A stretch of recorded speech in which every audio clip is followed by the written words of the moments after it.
o que que é mindfulness?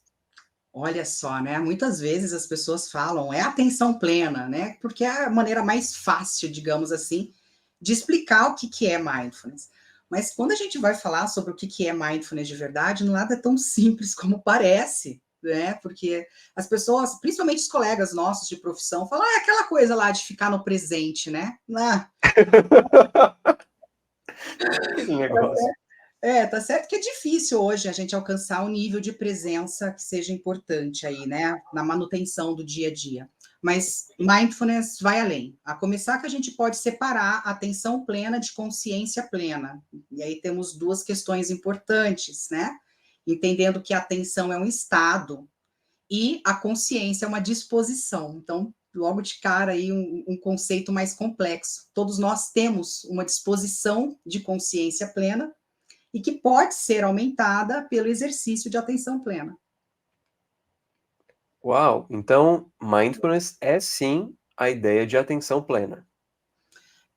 Também, mindfulness Hum. hoje, Bruno, se tornou assim, ó, um enorme guarda-chuva, que abaixo desse guarda-chuva se guarda inúmeros significados, inúmeras traduções. O próprio Buda tirou o termo, que é um termo em Pali, que é uma língua prima irmã do sânscrito, que é sati. Então, mindfulness é a palavra em inglês para sati. Ah, olha aí. Isso. E sati significa memória, lembrar.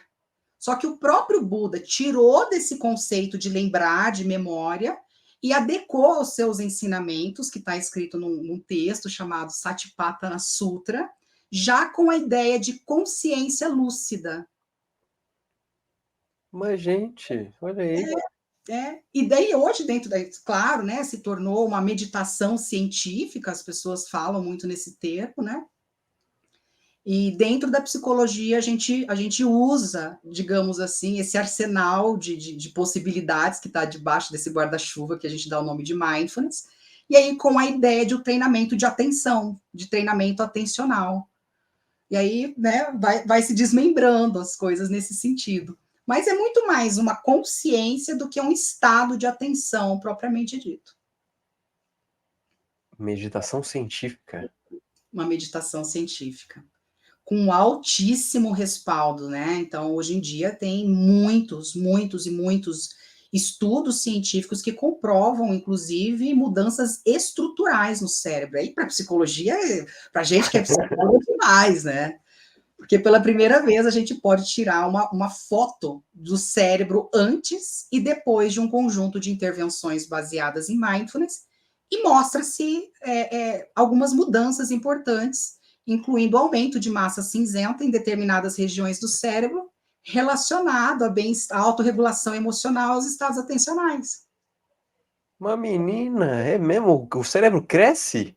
Literalmente, aumento de neurogênese. Gente do céu. Que mais dessas intervenções de mindfulness abarca além da meditação em si? Hoje em dia é muito mais a questão da meditação pelo treinamento efetivo da atenção, né? Mas também tem Ah, uma psicóloga da Universidade de Harvard, que assim como John Kabat-Zinn, que foi um grande nome aí também, para trazer a palavra mindfulness para o Ocidente, né? Ele fez muito as questões meditativas, né? Os programas de intervenção, que tem um teor meditativo muito grande.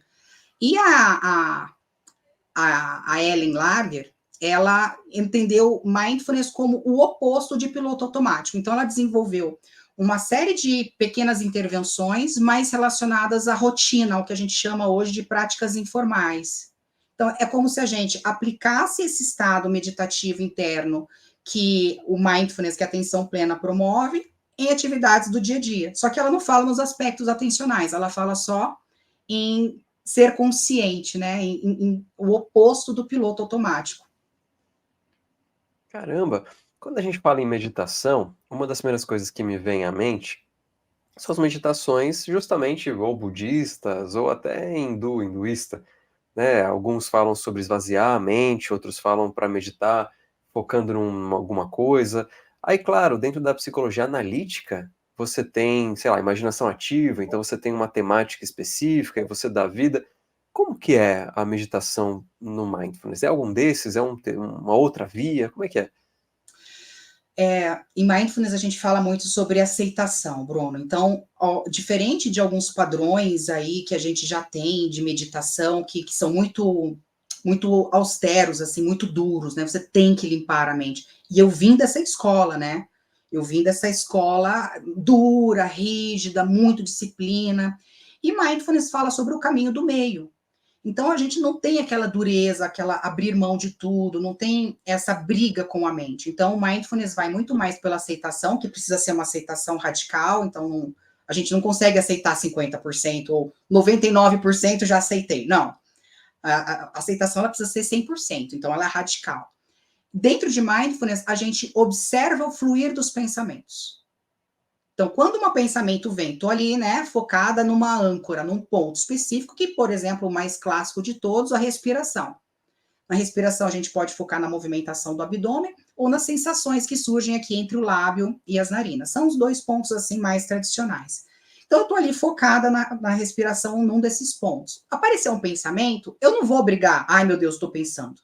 Não, eu observo que a mente desviou e trago gentilmente a mente de volta para a âncora. E a gente faz isso trocentas mil vezes.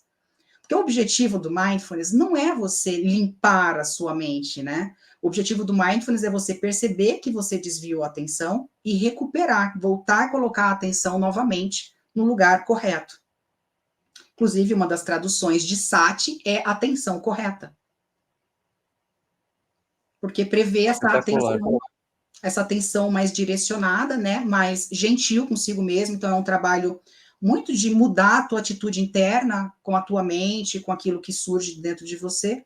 Por isso também, né, temos aí bons resultados no campo de autorregulação de afeto, né, porque muda a forma como a gente se relaciona com a gente mesmo, muda. Essa aceitação total que você está falando, é aceitação do quê? Da gente, de alguma coisa específica? De tudo que está dentro do campo subjetivo. E, obviamente, do campo objetivo também, né? E aí tem alguns conceitos aí que né, dão uma embolada no meio de campo. Por exemplo, aceitar não quer dizer se resignar. Aceitar não quer dizer concordar com algo. Aceitar nesse sentido, ele quer dizer que é o oposto da negação. Então, quando alguém morre, nossa, não acredito. O não acredito é um ponto de negação.